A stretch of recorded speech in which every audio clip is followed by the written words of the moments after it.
And another good evening, WNBA and women's basketball fans, and welcome into episode 293. And welcome back in, folks, here to the WNBA 365 Network, your 24/7, 365 comprehensive home for everything revolving around the WNBA and the rest of the women's basketball universe. Back with you, folks, for a regular scheduled 30-minute edition of the WNBA 365 Network this evening for Thursday night, July the 7th, 2016.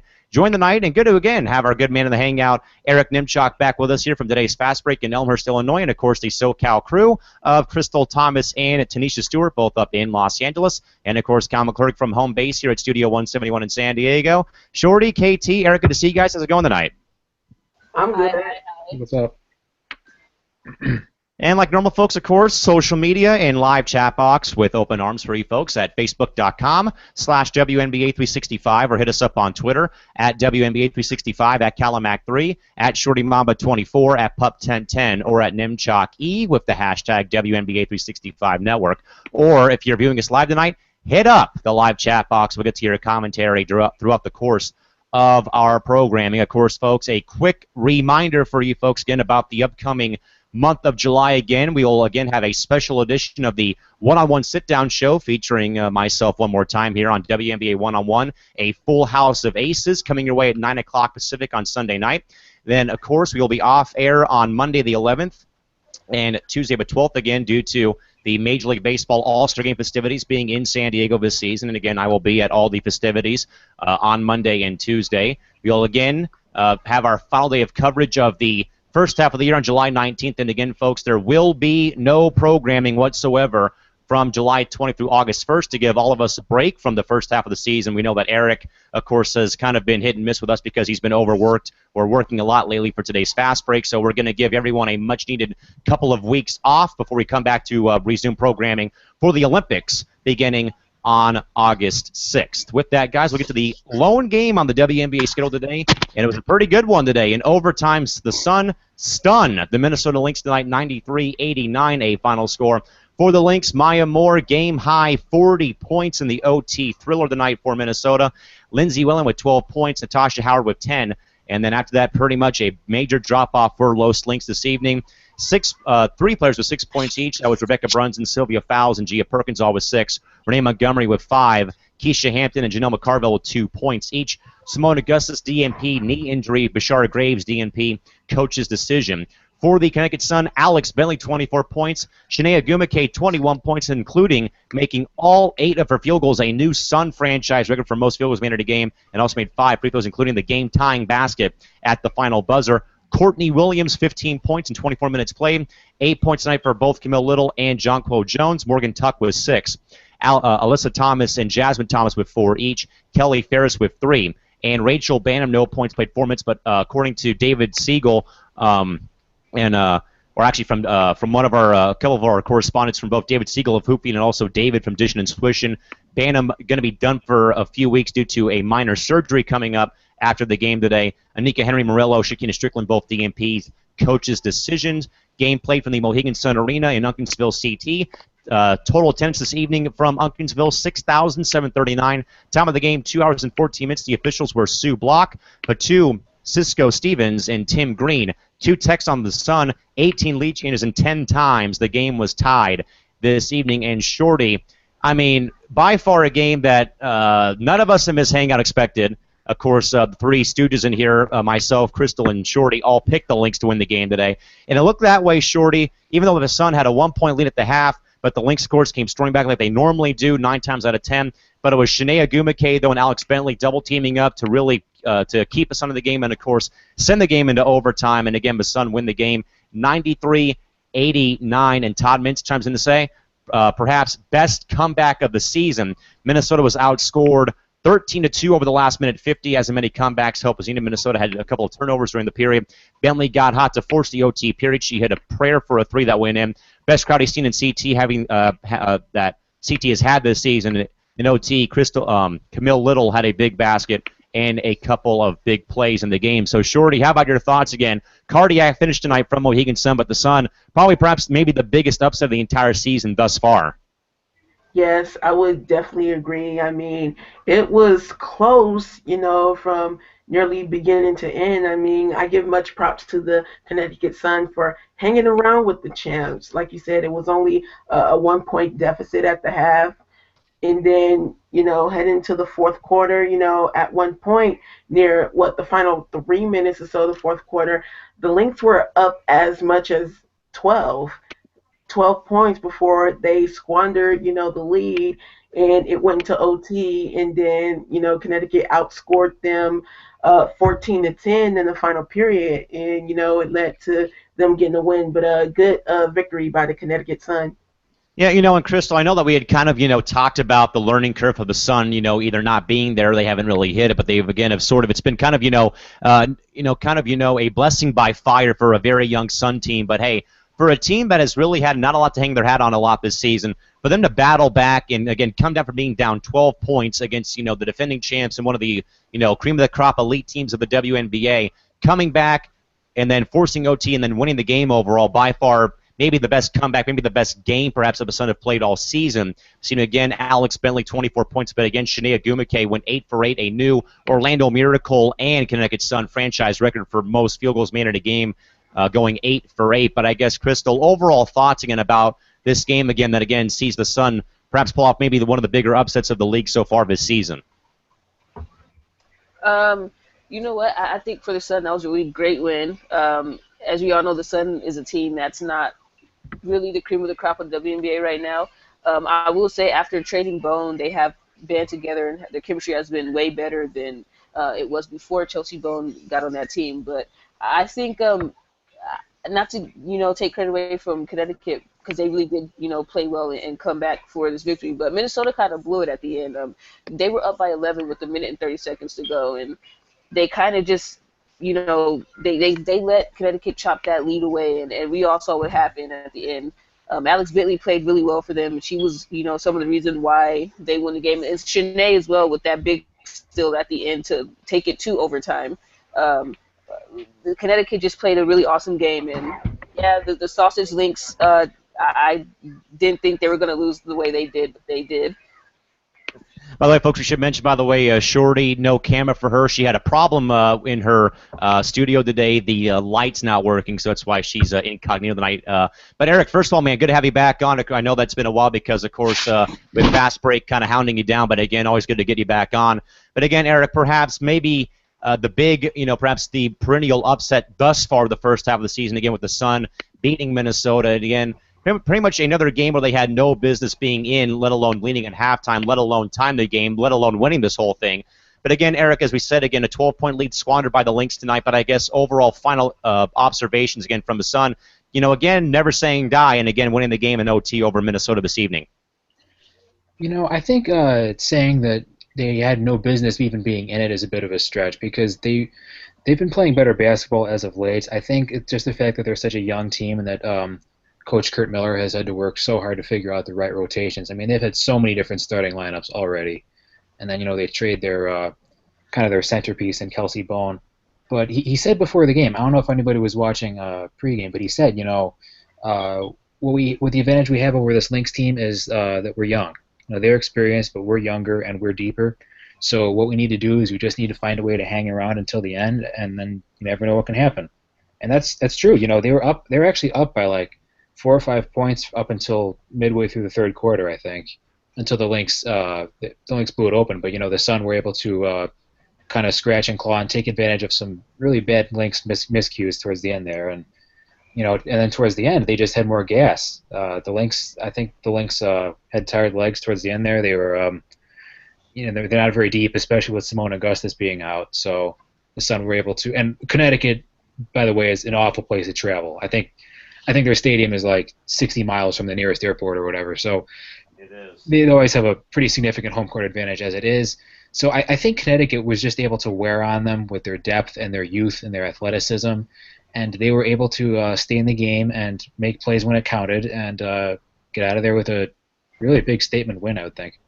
Yeah, by far statement win, signature win, I'd say, too, for the Sun. Todd chimes in to say this will help the Sun only if they follow up on this and keep going. Still think they have a lot of good talent. If it ever blends with the chemistry, they will move up the league ladder in his mind very soon. And again, Shorty, I probably would say, though, with Eric is perhaps, again, this is a stretch here again, but perhaps maybe the Sun, along with a few other teams, have really exposed Minnesota in these 4 losses that the Lynx have taken. Of course, LA, of course, the first one, then 3, then 2 more to follow suit after that, back to back to back, and then, of course, it was the Sun today. But again, Shorty, in spite of that, again, Maya Moore just again goes off. 40-point game for Maya Moore, of course, who, is probably one of the, younger, fresher players amongst the big 3 or big 4 on this Lynx team.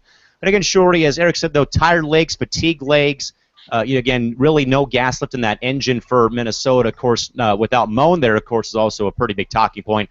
But I guess, Shorty, overall thoughts about the reasons, though, in your mind as to why the Lynx, again, let this one get away. Again, had a 12-point lead, but again, couldn't hold up their end of the bargain this evening from Unkinsville. I mean, ever since, they lost to Los Angeles at, the Target Center, and then, they're following 2 losses, after that, it's just been a reoccurring theme for the Lynx. And yes, I do think age, with their starters, minus Maya Moore, is one of the factors. I mean, you look at Minnesota, especially in this game, Maya, put up 40 points, but it was just her, and of course they were without Moan, but everyone else, really didn't step up, the way they should have. And just for the Lynx, I mean, their problem is perimeter defense, so far. I mean, they allow 18 attempts from the 3-point line each game, and they also, because of that, allow 31% shooting from the 3-point line each and every game. Oh, look, guess what? Connecticut shot 39% from the 3-point line. So they have to tighten up their perimeter defense if they, want to, gain more wins this season. And Crystal, for a team that, has been there, every single year, they've been in the thick of things since 2011 and even 2010. But something, for some reason, in my mind is saying that that loss to Los Angeles has sort of been like a confidence degrader or confidence shaker for Minnesota. I think in regards to they played LA twice, and again 2 really 2 games that really dragged on, of course, with the highest scoring, and then that second game with LA, it just seemed like everything went south for them, especially in the second half. Then, of course, you pile on 2 more losses, then a third one in 4 tries here with this loss to the Sun. And obviously, of course, with Simone Augustus, again, missing the game because of a knee injury, of course, not a good sign. Lindsey Whelan only has 12 points. I mean, and again, as Shorty said, though, KT, this was Maya Moore and a bunch of other ladies playing the game tonight for the Lynx this evening. And again, it goes to overtime. They squandered the lead. But I guess, Crystal, would you agree perhaps that maybe that loss to LA has sort of been a minor bit of a setback and a little bit of a bump in the road for Minnesota? Again, that's their 3rd loss in four games here, post the LA loss earlier on last week. What do you think? I mean, I don't think the loss now had anything to do with it. Maybe when they lost to Washington, they were probably still thinking about how LA beat them. But now I just think it's a lack of focus. I mean, that LA loss happened about, almost a week or 2 ago now. So I'm not really sure if that's still on their mind. I think it's more so just the fact that they've got to figure out what they're doing. And you know how I talk about burnout? I think, stars like Simone Augustus and Lindsey Whelan are burning out, especially since they're up there in age. Simone Augustus, I don't know with that injury if she's even going to be able to play in the Olympics or not. I mean, there's still time to tell, but I just think it's age just is finally starting to kick in for them. I mean, they're not really a team full of spring chickens anymore, and it's showing. I mean, like Shorty was saying, Maya Moore pretty much was the only one who really stepped up, and they're going to need a lot more help. But I don't think the LA loss now was affecting them. I think it's just a lack of focus. Again, Eric, this is the 3rd Lynx loss in at least 4 tries. Of course, they had 3 games, of course, where they had lost, with LA, of course, beating them. Then it was 2 more compacted after that again. And tonight, though, again, as we said, it was Maya Moore and her, Maya Moore and company, playing for Minnesota tonight. Again, she had 40 points, and then, of course, Whelan has 12. Of course, there's no Simone Augustus. McCarville has 2 points, and Big Still only has 6 points in 23 minutes played tonight. So again, Eric, and obviously I know what everyone's going to say, and I'm going to say it as well here, but of course this is the regular season. It's a whole new season once the playoffs start. But Eric, at this point, though, I don't know here. I mean, this is, kind of a little bit of uncharted territory for Minnesota. Again, 3 losses in 4 games. and especially tonight, though, as well, again, blowing a 12-point lead, as we've already talked about. But, Eric, I guess, what is your overall thoughts, though, I guess, on how Minnesota's played as of late, post the first loss of their season to L.A. earlier on last week? Well, I think heading into the season there were some questions about this Lynx team. People were saying, oh, they're getting old. Kind of the whole Spurs argument, the San Antonio Spurs argument. Oh, they're getting old. We don't know how much longer they'll be able to do it. And then, of course, they come out with that historic start, and that kind of fell by the wayside. But people forget it's a long season. It's not as long as we'd like it to be, but especially with the Olympics, with their core of star players being in the Olympics, it's a long season. And their depth, their bench has kind of regressed to the mean, I say, a little bit. Players like Renee Montgomery and Gia Perkins are playing great to start the season. They're a revelation off the bench, with their ball pressure.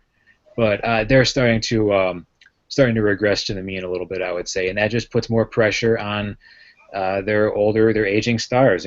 Lindsay Whalen can still play, Moan can still play, Brunson can clearly still play, but it gets to a point where teams like the Connecticut Sun, where you get these situations in which you have a bad road trip, a bad scheduling situation already, and you're facing a young, deep, athletic team, and if you don't execute, I think players not named Maya Moore on the Minnesota Lynx, they combine to shoot like 34 or 35% or something like that. That's not going to get it done. The Sun have been struggling, but they're not. No team in this league is just a pushover. Like, you got to bring your A game every night, and of course, as a Sky fan in Minnesota the other night, I saw a perfect example of that. You have one star player putting on a tremendous offensive showing, but you still lose because nobody else really does anything. So that's just how this game works. That's how pro basketball works. The Lynx, they should be considered a team that has so many different options on offense. But this Simone Augustus injury, I think, is more significant than just Simone Augustus not playing. It's also who is playing in place of Simone Augustus. All due respect to Gia Perkins, I'm a huge Gia Perkins fan, but one player down like that, especially on a pretty thin team, means everyone else has to step up and fill that contribution that player would normally be making, and that's a tall order for a pretty thin team like Minnesota. So, I'm not sure if I'd go so far as saying exposed, but I think maybe falling back to earth a little bit. I think the level of play they were playing at was kind of unsustainable to start the season. They're still an elite team, don't get me wrong. They're still a top 3 team at worst in the league. But this game showed a lot of things for both teams, I think, both good and bad. Visiting with the chat box, Todd says, and for once, perhaps someone agrees with me, but he says in regards to me about the point I brought up about the LA loss for Minnesota. He says, correct, Callan. He thinks the Sparks loss stunned them and gave them some doubts, perhaps. Todd also says about LA, this is pretty huge for them now, a 3-game lead in the loss column for home court. Being the Sparks and Minnesota are good enough to win once on each other's courts, this extra potential home game of the extra home game, the Sparks could be crucial for a championship victory, perhaps. But again, we're only 8 weeks into the season, and again, as Eric said, though, a long one coming up too with the Olympic break on the horizon too for everybody as well, coming up in the next couple of weeks. But again, folks, the lone game tonight, Sun stunned Minnesota 93-89 in overtime. A very good game today from Mohegan Sun Arena in Uncasville, CT. All right, Shorty, Crystal, and Eric. Not 1, not 2, not 3, 4 games on the Friday night WNBA schedule for tomorrow evening, 4:30, 5:30, 6 o'clock, and 7 o'clock, all those times Pacific Daylight Time, beginning with Dallas and Atlanta, New York at Chicago, Seattle at San Antonio, and Indiana at Phoenix. The late night game here on Friday night. We'll go around the perimeter. Shorty, we'll get your thoughts and a preview and who you got for this one. First up, Dallas at Atlanta, 4:30, 7:30 on League Pass and Fox Sports Southeast. For this first matchup, I think, this game could go either way, but it seems like Atlanta's, is really great, at home, so I'm picking the Dream. All right, 1 vote for ATL to hold home court versus Dallas. Crystal, how about you? I'm going to pick Dallas. I think Dallas can. I think it's going to be close, but I think Dallas can pull it off. All right, so we have a Dallas Road Warrior on the bandwagon. Eric, how about you? Wings at Dream 430, 730. What do you got? This one's going to be really close. I think Atlanta's going to be favored slightly just because they're the home team, but I think Dallas is playing better basketball of late. This is going to be a really fun game, I think, because it's two really fast-paced teams. So, lots of free throws, lots of very high pace. I'm going to go with Atlanta. I think they're playing better on the interior right now than Dallas is. Dallas has some big defensive problems they need to tighten up. I'm not sure if they'll be able to do that against an explosive team like Atlanta. With both Elizabeth Williams and Sancho Little, if she keeps playing like she did against, who did they play last game? Was it Seattle? I think it was Seattle when she was like 11 for 13 and she was gobbling up those rebounds and playing elite defense as always. That's something that Dallas cannot match up with. So I'm going to go with Atlanta for this one. If you're a fan of high-paced basketball like I am, you'll definitely enjoy this one. I'm also going to pick ATL as well to hold home court tomorrow. But again, that is Wings and Dream, 4:30 Pacific, 7:30 Eastern Time. That game again can be seen on League Pass or on Fox Sports Southeast. 5:30 game tomorrow, guys. Liberty at Sky from Allstate Arena in Rosemont, Illinois, on League Pass, the U2 or MSG. Shorty, what do you got? For this matchup, I'm going with New York. I mean, they have everything, clicking right now. And for Chicago, sadly, they're just way too inconsistent. I'm going with the Liberty. Libs on the road for Shorty. KT, how about you? Libs or Sky? Chicago has a tendency to not be able to close games out, and I'm afraid Pokey Chapman's going to call another bad timeout, so I'm going to have to go with New York. All right, so she's going to go with New York. Eric, how about you? You're going to be there tomorrow night, but what do you got? Yeah, I'm going to be there, but I'll wait with bated breath because I just don't like how the Sky match up with this Liberty team. They have too much defense, too much rebounding. I don't think we have anybody to really guard Tina Charles in the post, although nobody really does. But and our backcourt and the Sky's backcourt is just playing so terribly lately. And if Courtney Vandersloot is out, that's going to be a problem. Jamira has been playing much better basketball this season, but she's going to be playing basically the entire game now. So it's going to be another game in which EDD needs to carry most of the load. If Cappy wants to show up anytime this season, that'd be great. But I don't know. I think New York has the clear advantage here. Yeah, I'm going with New York as well. Total mismatch, I think, in the post, along with how they've been playing as well lately. So all of us got the away teams picking for the Liberty game. 6 o'clock game, Shorty. Storm at Stars from AT&T Center on League Pass. What do you got? This is another matchup, in my opinion, that could go either way. But I'm ultimately going with Seattle. I just think San Antonio doesn't have an answer for Brianna Stewart. So going with the Storm. All right, one vote for Seattle. KT, how about you? Seattle, definitely. I'm not even going to mention why, but Seattle. 2 votes for the Storm. Eric, how about you? I'm going to go into it a little bit more detail than Crystal did. I agree with Bernie. The Stewie factor is really big here. I think Kayla McBride's absence may be overstated a little bit because if you saw the game, you saw their last game against Washington, they were sharing the basketball very well. Possibly better than they have all season. Kayla McBride, she's a great player. She's a tremendous shooter, obviously, but she's one of those players who you run plays for. She's not necessarily looking to distribute for others. Without her in the lineup, that's going to force them to spread the ball around a little bit more. It's going to force Mariah Jefferson to make more decisions, which is a very, very good thing. As you saw, Dearica Hamby, Mo Curry got going. I don't know if we can expect a repeat of that, but we'll see. Seattle hasn't really been any great shakes defensively either, and their lack of size in the post doesn't really mean they can take advantage anywhere other than the Brianna Stewart matchup. I don't know if they'll be able to keep Mo Jeff out of the paint. That's a pretty tall order, especially for someone like Sue Bird, who's getting up there and who was never the best defensive player in the league to begin with. I'm still going with Seattle, but I think this one is going to be closer than people think. I think it's going to be a pretty low-scoring game, but I think Seattle can pull it out on the road. Yeah, I'm also going to go with Seattle as well. I think, and I know that perhaps maybe the injury bug or injury to McBride's a little bit blown out of proportion, but I think though, like we've already said, I mean, really, we didn't see anyone contain Stewart last game, so I'll go with Seattle on the road. Late night game, 7 o'clock from the Purple Palace in Phoenix, Arizona. Fever at Merck on League Pass. Shorty, what do you got?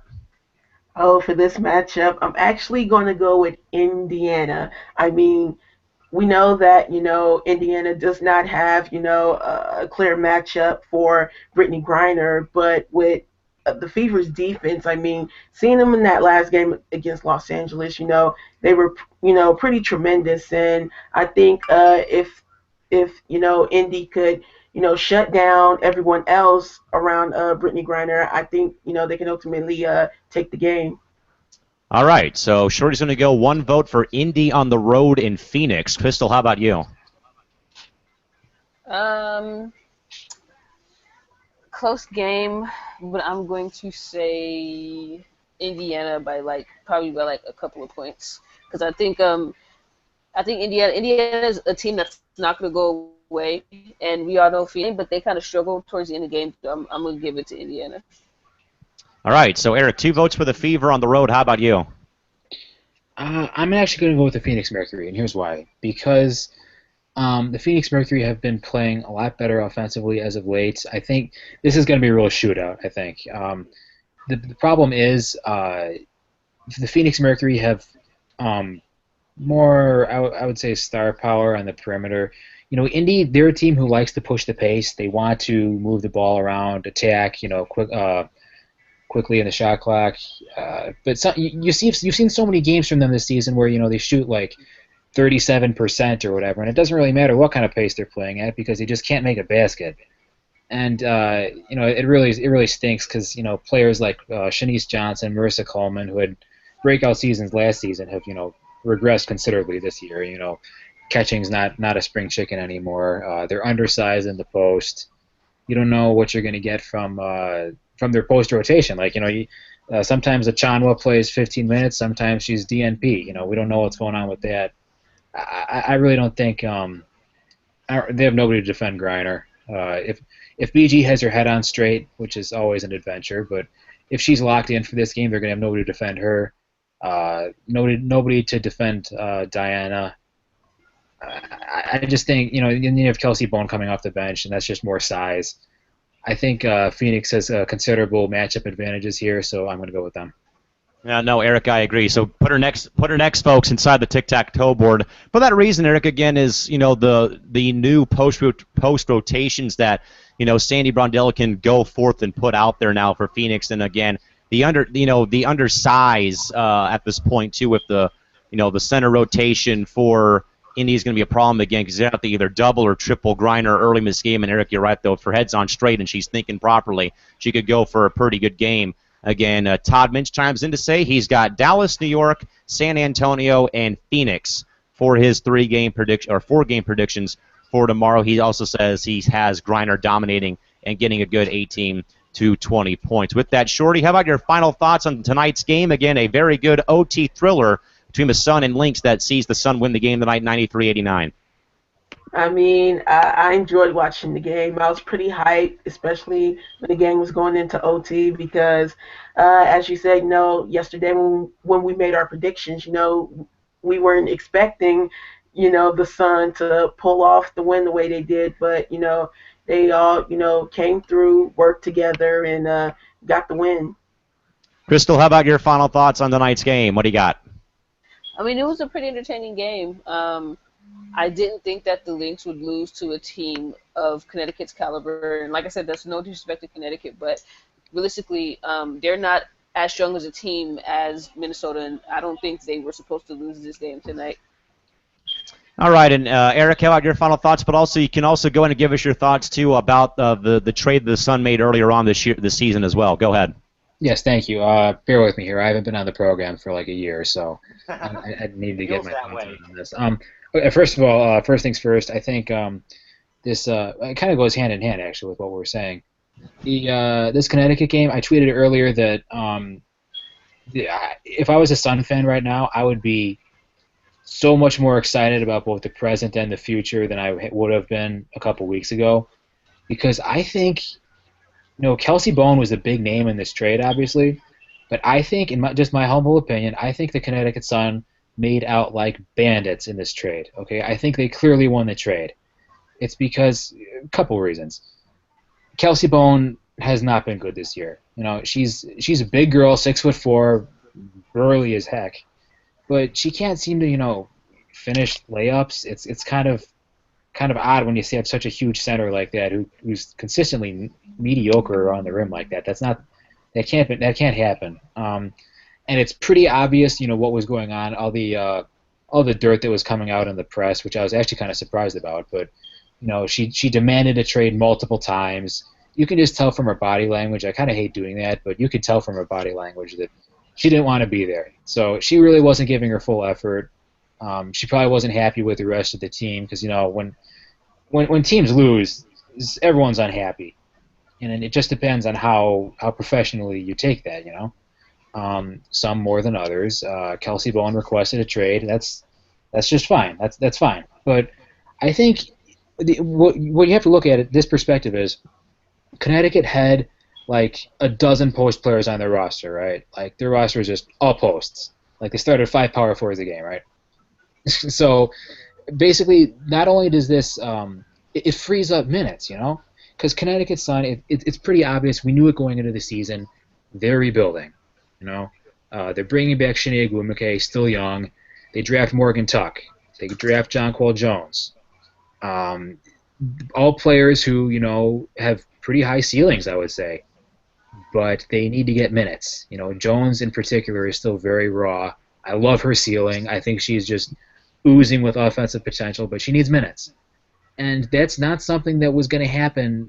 If you guys go back and look at the game logs from the start of the season, these minutes distributions were all over the place. Like some minutes Tuck would play, 25 minutes a game. The next game she'd play like 12 minutes a game. That when you're jerking around a young player like that, that's not good for their confidence. That's not good for their development. It's much, much easier for them to get acclimated in a new system and a new league, especially when they're playing consistent minutes and when they know their role. So I almost want to say it's, no disrespect intended, but I think it's almost addition by subtraction in this case for Connecticut, because now they have more minutes to go around. They still have a logjam at the post. Don't get me wrong, but I think Camille Little in particular is a better role player than Kelsey Bone is, because she can play multiple positions. You saw she can contribute in multiple ways, like tonight. Taking charges, hitting the outside shot, providing that veteran leadership that is so coveted on young teams like this. And what else? And also, they get Crystal's buddy, Jillian Eileen. They get her rights. They get her draft rights. You can do whatever you want with that. That's just another asset. You get Courtney Williams, who, again, is another very high ceiling player, who Connecticut was actually looking at during the draft, but they took Banham instead. But as it turns out, Banham is going to be out for a little while, but hey, they got a replacement. They got Courtney Williams, and she's nothing to shake a stick at either. She played very well today, and I think that's just the beginning for her. And now they have basically what the implications of that is they have young talent at every position now. Before at the start of the season, it was like, okay, well, they've got a lot of young talent in the post, but one, where those minutes are going to go. Two, are they all going to stay on the team? 3, where is the guard depth? Well, we pretty much answered all those questions now, So I think Connecticut really, really did well in this trade because, 1, they got rid of a player who clearly didn't want to be there, and 2, they were able to get a good return, get good balance in addition with that return, and they were able to free up minutes for the players who are going to be there in the future. So as far as their rebuild is concerned, that trade sent them significantly farther ahead, in my opinion. So I think Connecticut, I really like that trade for them, and I think you're already starting to see it pay dividends. Morgan Tuck has been pretty solid all year, I think, for the minutes she's getting. She's had to play multiple positions in the absence of Alyssa Thomas.